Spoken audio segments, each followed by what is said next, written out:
Till this moment, Bogle's Family Restaurant on 8th Avenue is not a famous place, but if you need a large cheap meal, then Bogle's is a place for you. There are 12 tables in the room, 6 on each side.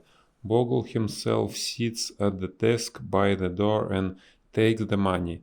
There are also 2 waitresses and a voice. The voice comes from the kitchen. At the time of my story, one of the waitresses was called Ellen. She was tall, beautiful, and full of life. The name of the other waitress was Tildy. She was small, fat, and was not beautiful. Most of the people who came to eat at Bogle's were men, and they loved the beautiful Ellen. They were happy to wait a long time for their meals because they could look at her. Allen knew how to hold a conversation with 12 people and work hard at the same time, and all the men wanted to take Allen dancing or give her presents. One gave her a gold ring, and one gave her a little dog. And poor Tildy, in the busy, noisy restaurant, men's eyes did not follow Tildy. Nobody laughed and talked with her, nobody asked her to go dancing, and nobody gave her presents. She was a good waitress, but when she stood by the tables, the men looked around her to see Ellen. But Tildy was happy to walk with no thanks. She was happy to see the men with Ellen. She was happy to look that the man loved Ellen. She was Ellen's friend, but deep inside she too wanted a man to love her. Tildy listened to all Ellen's stories. One day Ellen came in with a black eye. A man hit her because she did not want to kiss him. How wonderful to have a black eye for love, Tildy thought. One of the men who came to Bogle's was a young man called Mr. Cedars. He was a small thin man and he worked in an office. He knew that Allen was not interested in him, so he sat at one of Teddy's tables, said nothing, and ate his fish. One day when Mr. Cedars came in for his meal, he drank too much beer. He finished his fish, got up, put his arm round Tildy, kissed her loudly, and walked out of the restaurant. For a few seconds Tildy just stood there. Then Allen said to her, "Why, Tildy, you bad girl, I must watch you. I don't want to lose my man to you."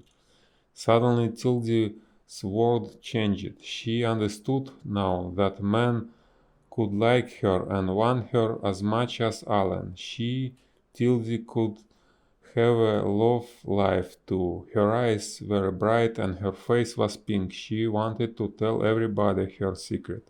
When the restaurant was quiet, she went and stood by Bogle's desk. "Do you know what a man in the restaurant did to me today?" she said. "He put his arm round me and he kissed me." "Really?" Bogle answered. "This was good for business. Next week you will get $1 a week more." And when in the evening the restaurant was busy again, Tildy put down the food on the tables and said quietly, "Do you know what a man in the restaurant did to me today? He put his arm round me and kissed me." Some of the men in the restaurant were surprised. Some of them said, "Well done." Men began to smile and say nice things to her. Tildy was very happy. Love was not possible in her gray life. For 2 days Mr. Cedars did not come again, and in that time Tildy was a different woman. She wore bright clothes, did her hair differently, and she looked taller and thinner. Now she was a real woman because someone loved her. She felt excited and a little afraid. What would Mr. Cedars do the next time he came in?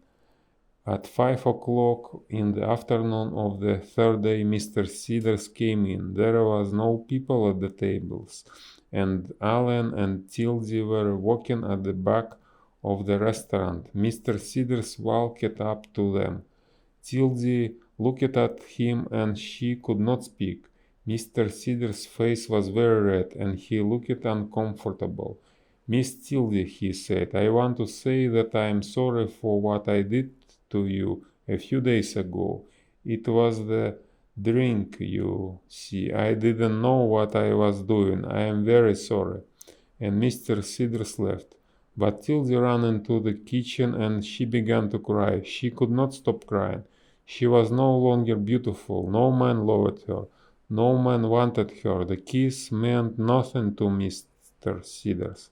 Tildy did not like him very much. But the kiss was important to her, and now there was nothing.